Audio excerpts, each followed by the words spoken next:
welcome to Pops and Hisses, a music podcast where you hear from the artists you love. I'm your host, Kevin Coffey, and in this episode, I sat down with Duane Betts, guitarist of the Allman Betts Band. Son of Dickie Betts, Duane formed the Allman Betts Band with Devin Allman, son of his father's Allman Brothers bandmate Greg Allman. So it's pretty cool to have the longtime friends in a band together, and it's lovely to hear them jam. They're touring this spring, and you can catch them if you're in Omaha like me at the Orpheum Theater on April 16th. It'll be a socially distanced show, and you can find more information and purchase tickets at ticketomaha.com. I'm hoping to be there myself, and it's going to be really exciting. So I sat down with Duane to talk about the band's two albums, Down to the River and last year's Bless Your Heart, and how the sons of the famous musicians didn't feel pressured or fated to form this group. And, of course, we talked a little bit about the Allman Brothers. Real quick, I want to remind you that you can listen to the Pops and Hisses podcast and find music news, reviews, and interviews at popsandhisses.com. But right now, it's time for Duane Betts of the Allman Betts Band. Let's get into it. What have you guys been up to the last year or so? Because, I mean, not a lot of touring opportunities or, able to play. So what have you guys been up to? Yeah, I mean, we put out the new record in the end of August, so that's been really exciting to have a record out. And yeah, I definitely want to talk about that too. And then just it's been refreshing to spend so much time with family and have the downtime. I mean, it obviously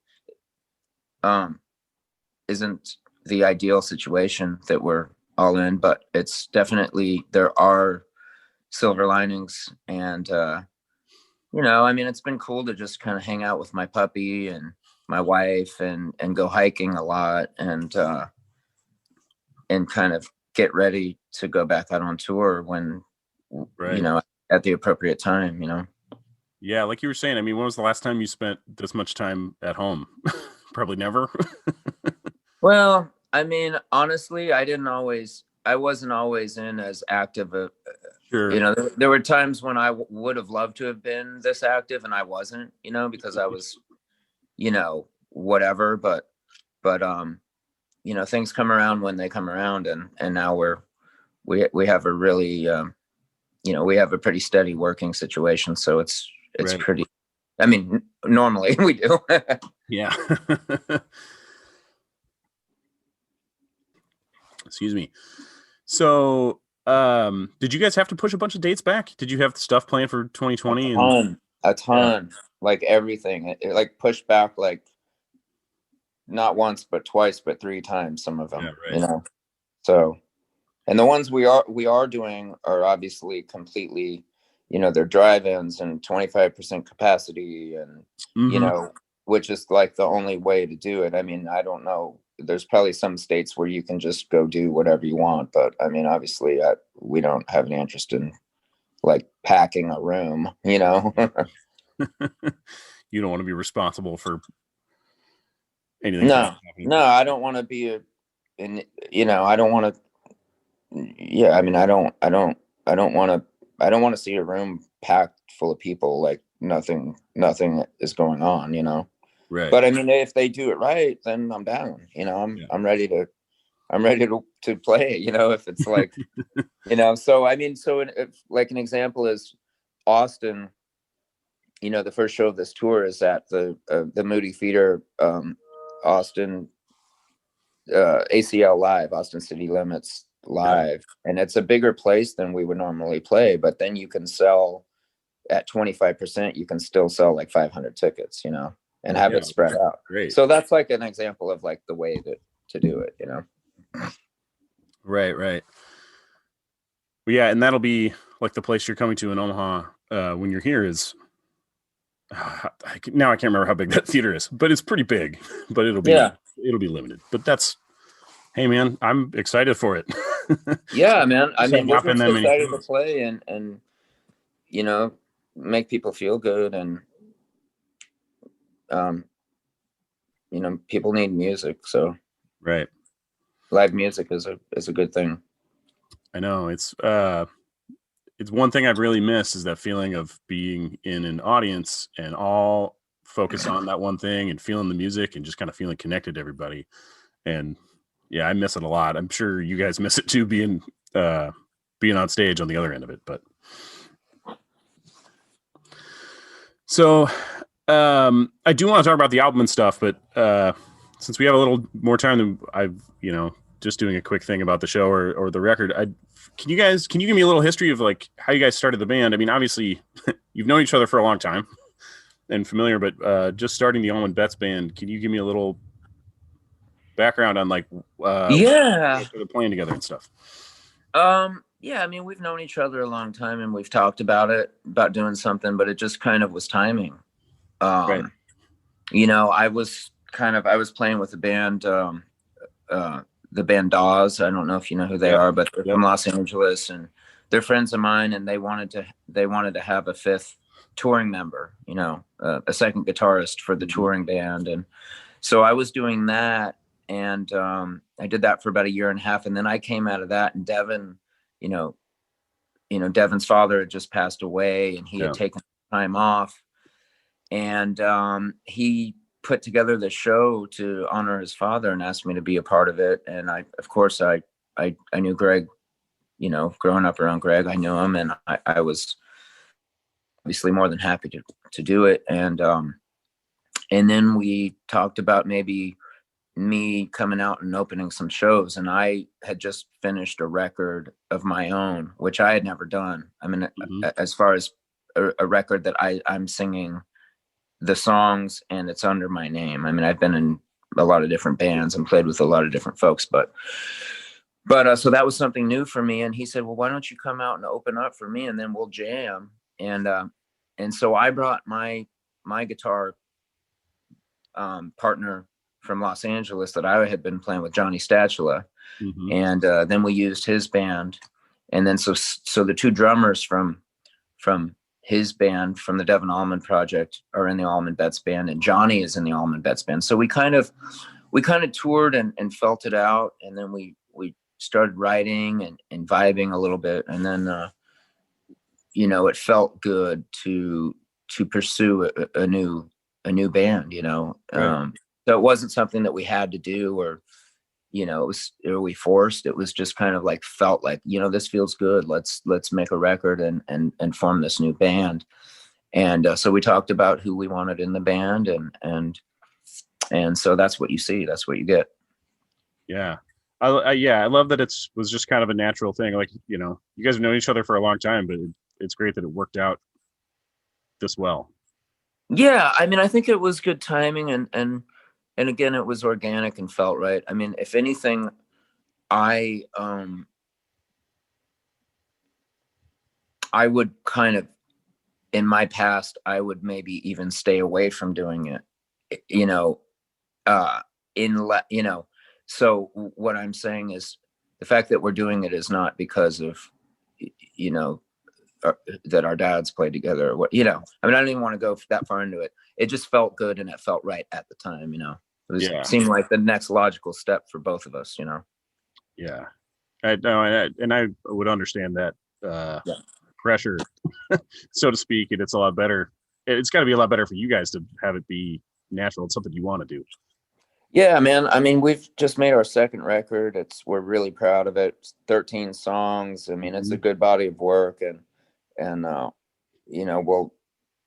I'm sure we'll get in there and make a third record. So, I mean, awesome. Now that we have 2 records under our belt, and we have enough material to where we can go out and play songs and really feel good about the anchor of our show being like our 2 records, and kind of picking different songs off of each record to play night to night, and changing the sets up, and then adding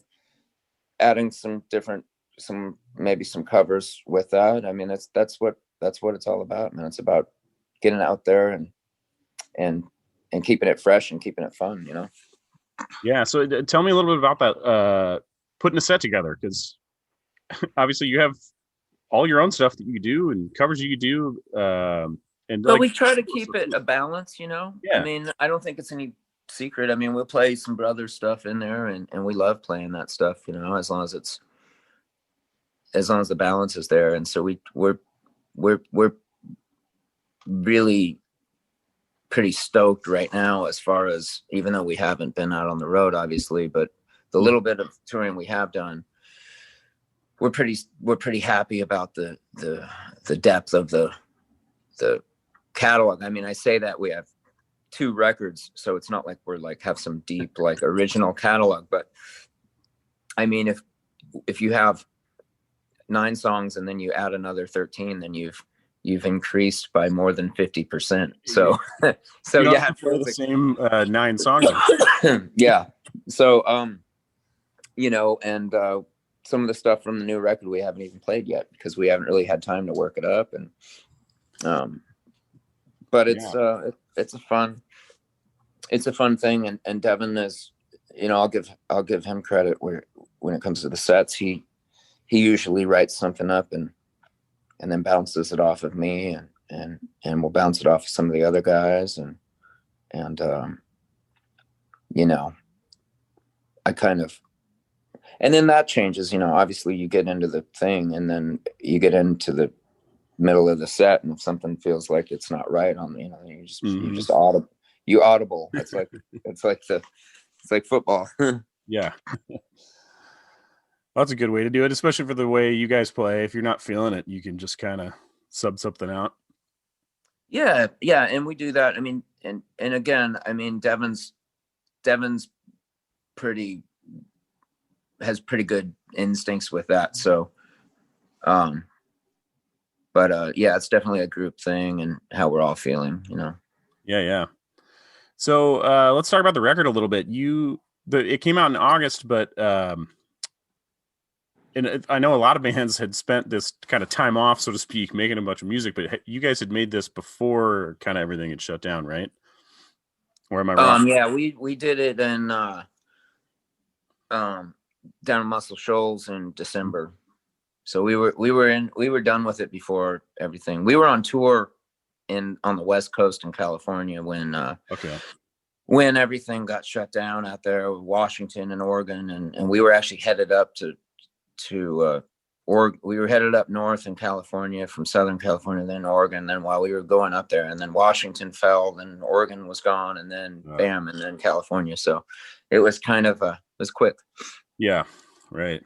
So so tell me a little bit about making the record, just being in Muscle Shoals and recording down there, and what that. Man, it's just a fun time down there. I mean, it's a really you know, the people there are hospitable, and it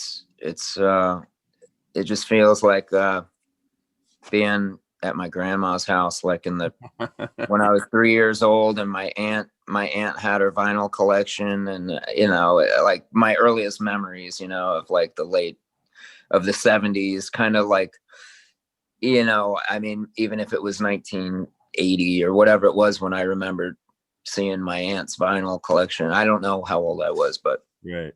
But it just has that old, like the old couches and the old walls and the, you know, it feels like you're at home, you know. And yeah, Matt Ross Spang produced it, and so it was the second time we did the first record there as well. So coming back there, I felt even more comfortable, you know. And that's got that kind of comfort in that environment, both just the environment and having been there before, that and the same producer. Does that just allow you just kind of to be able to do your own thing, not be so well with me, I mean, I'll speak for myself. It just, you know, even more, because I think the thing that I get hung up on, or that I can get hung up on, is trying to capture the band, especially in a long improvisational section, right? Trying to capture that lightning in the bottle in a room where you're not like playing to people and you have headphones on, and you're not like in front of your amp, and you're not near the drummer, you're like looking around a corner, and you know, I mean, it's not like it can't be done, because we did it and everyone does it. I mean, not everyone, because people don't record that way. And not everybody is doing like 4-minute guitar solos in a song, but, but in other words, I'm thinking back to Autumn Breeze. When we recorded Autumn Breeze, I was hoping, man, I don't want to have to go back and like try to piece together a solo over it. I want to just get a really cool live version, and we did. So yeah, when we went back and it was with Matt again, I felt confident, you know. Yeah, like you did it once that way, you could pull it off again. Yeah, and it's like if you don't get everything, then you don't get everything. You have to finish it later, you know, or whatever, you know. But we got a lot done, and in the week we were there, I mean, we didn't get everything, but we got a lot. Yeah. Well, kind of like I was saying, I've been in a lot of studios, and they're the ones that are more comfortable, feel like you could be at home there and more relaxed, and they're the ones that are kind of more sterile, so to speak. You feel like you're at a doctor's office, then it might be a little harder. No, it didn't feel like that. Yeah. It felt like I don't know what it yeah, I mean, it felt like when I was like 2 years old at my grandma's house out in the country, you know, and fried chicken, you know, the smell of fried chicken, and yeah, you know. So in anticipation of these shows, are you working up or going to be working up songs from this record? Yeah, I mean, we've already played some of them. I mean, we played a good deal of them, so we don't have to like. You mean new songs? Yeah, we'll probably bring some stuff in. I mean, we always kind of get into the groove.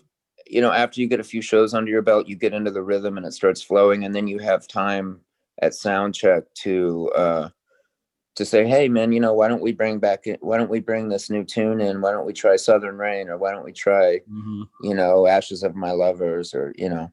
So yeah, that's always something that comes up as you get into the rhythm and you get more comfortable and get a few under your belt. Right. One of the things I want to ask is, I mean, you were talking about doing these longer solos and the improv stuff, and especially when you recorded something now more than a year ago, is it hard to get back into that groove of a song? Is that, I mean, maybe it's just what you're saying, like it takes a few shows to kind of get back into that, because you know, especially like you're saying, you're like, well, we're going to get into a longer improv bit. What's that like for you when you're a little removed from having made the original thing and trying to work back into that again? The improv stuff isn't really the thing. I mean, I think it's just, I mean, once you're out there and you're just soloing over a couple chords and you're building it up, I mean, that's kind of, I don't know, I'm pretty comfortable doing that. I just mean, as far as the way the band works together and the way it feels, and just the anticipation of the first show and making sure that all the equipment works, and yeah, you know, once you get that first show done and then then it starts rolling, you know, you get into a routine. So it's not about like I'm rusty when I do a long solo or anything. I mean, that's kind of like, I look forward to that, to work out. I mean, on a good night, I mean, I take all the liberty in the world to allow myself to fall on my face. You know, that's when it's like fun, because I'm not trying to. That's kind of where you live. Yeah, I don't want to impress anybody. You know, I mean, if you're really in the moment, I mean, you're definitely not trying to impress me. I mean, you're trying to be free of restrictions, you know, and allow yourself the space to go where no man has gone before.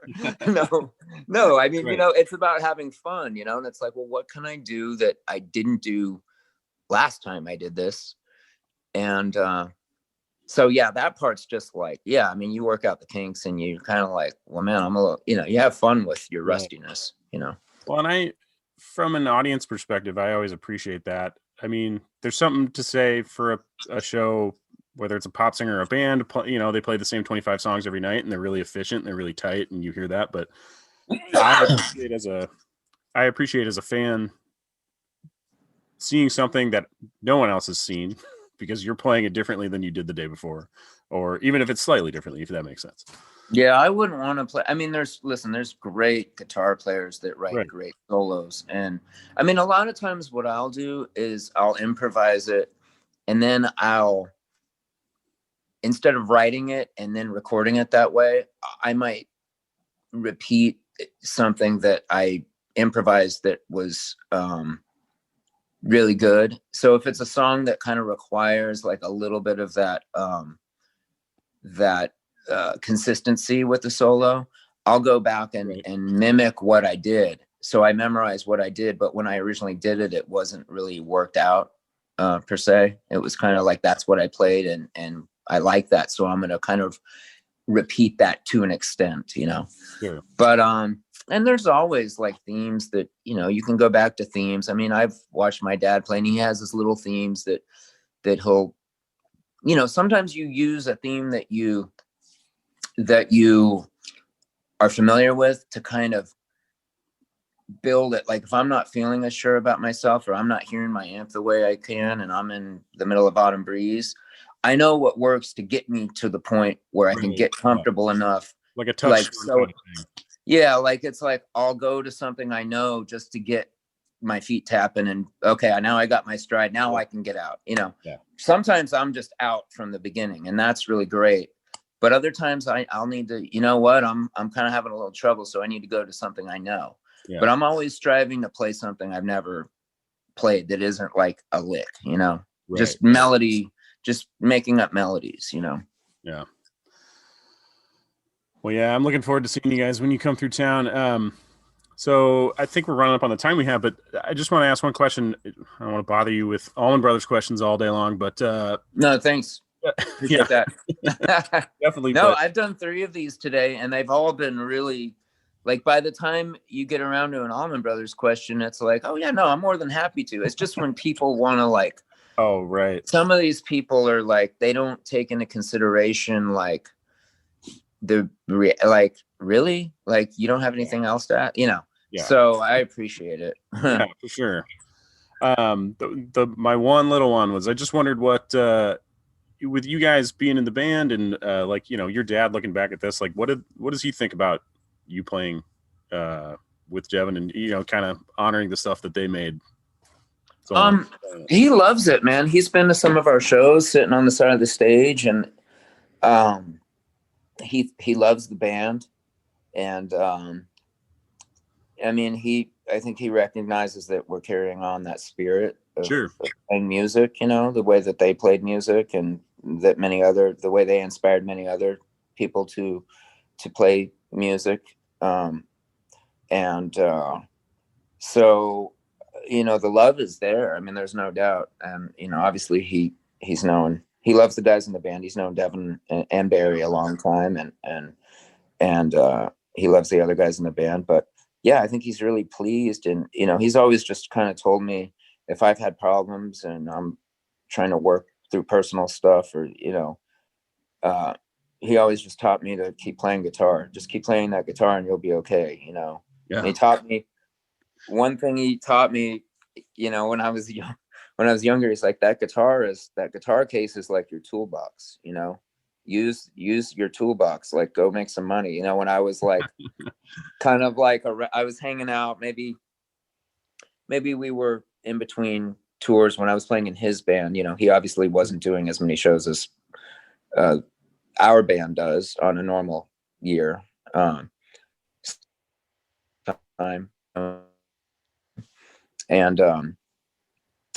you know, he'd want me to go get gigs, and man, you know, that guitar, man, that's your toolbox. So stuff like that, you know. I love it. But yeah, it's good to see Dickie, you know, enjoying retirement, and, you know, enjoying what we're doing. That's great. Well, Duane, thanks so much for taking time for me, man. I really appreciate it. It was great talking to you. Yeah, man. Thank you for having me, and see you soon, man. Thanks for listening to my talk with Duane Betts here on Pops and Hisses. Subscribe to the podcast on your favorite podcast app, or head to popsandhisses.com. There you can listen to the podcast, find more music news, reviews, interviews, and find other podcast episodes. I'm your host, Kevin Coffey, and you can follow me on Twitter at Omaha Music Guy, or find my page on Facebook by searching for Kevin Coffey. My last name spelled Coffey, by the way. Thanks to Hurrdat Media, as always, for producing the show, and I encourage you to check out Hurrdat's network of podcasts, such as Pat and JT if you're looking to laugh, Hollywood Raw if you're into entertainment, or Hail Varsity Radio if you're dying for Husker sports news. Find them all and lots more at hurrdatmedia.com/network. That's HURRDAT media.com. Thanks for listening. See you next time. A Hurrdat Media Production.